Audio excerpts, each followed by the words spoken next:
નમસ્કાર, સંદેશ ન્યૂઝના digital platform સાથે હું છું માલવી।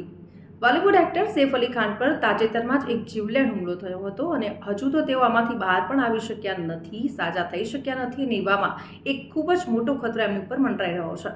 એમની જે 15,000 કરોડની પ્રોપર્ટી છે એ જપ્ત થવાની કગાર પર છે। સૈફ અલી ખાનની જે મિલકતો જપ્ત થવાના ભયમાં છે તેમાં ભોપાલ અને રાયસેનમાં જે પ્રોપર્ટી છે, ફ્લેગસ્ટાફ હાઉસ, નૂર ઉસ સબા પેલેસ, આ બધી ઘણી બધી મિલકતોનો સમાવેશ થાય છે। સૈફે પોતાનું બાળપણ જ્યાં વિતાવ્યું, ફ્લેગસ્ટાફ હાઉસ એ પણ અત્યારે જપ્ત થવાની રડારમાં છે।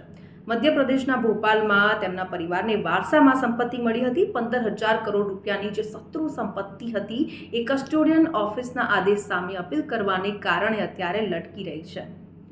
જો ભોપાલ નવાબના વારસદારો દ્વારા શત્રુ સંપત્તિ કસ્ટોડિયન ઓફિસના આદેશ સામે અપીલ દાખલ કરવામાં નહીં આવે તો મિલકતો કેન્દ્રના નિયંત્રણ હેઠળ આવી શકે છે। હવે આપને જણાવી દઉં કે શત્રુ સંપત્તિ છે શું।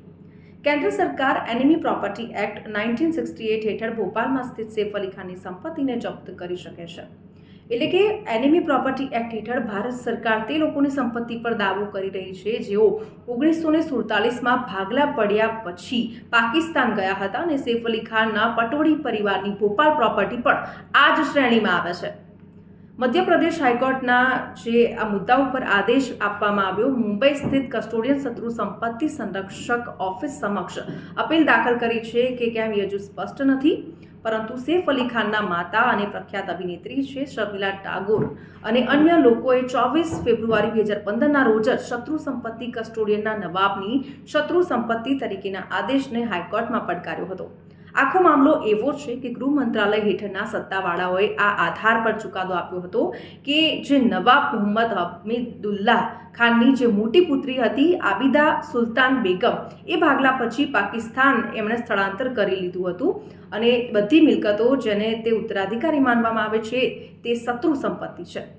નવાબ મિલકતોના વિલીનીકરણના વરિષ્ઠ વકીલ અને નિષ્ણાતો છે એમનું કહેવું છે કે 1962ના રોજના એક આદેશનો ઉલ્લેખ કરીને એમણે કહ્યું છે કે 1960માં જે હમીદુલ્લાહ ખાનના મૃત્યુ પછી ભારત સરકારે નવાબ હમીદુલ્લાહની બધી જ જે જંગમ અને સ્થાવર મિલકતો હતી એ સાજિદા સુલતાન બેગમને ટ્રાન્સફર કરી દીધી હતી। મિલકતનો એકમાત્ર વારસદાર માનવામાં આવતી હતી।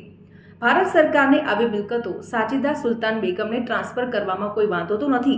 તેમણે કહ્યું કે સાજિદા સુલતાન બેગમ નવાબ હમીદુલ્લાહની બીજી પુત્રી છે અને મોટી પુત્રી પાકિસ્તાન જવાને કારણે સાજિદા આવી બધી મિલકતોની માલિક બની ગઈ।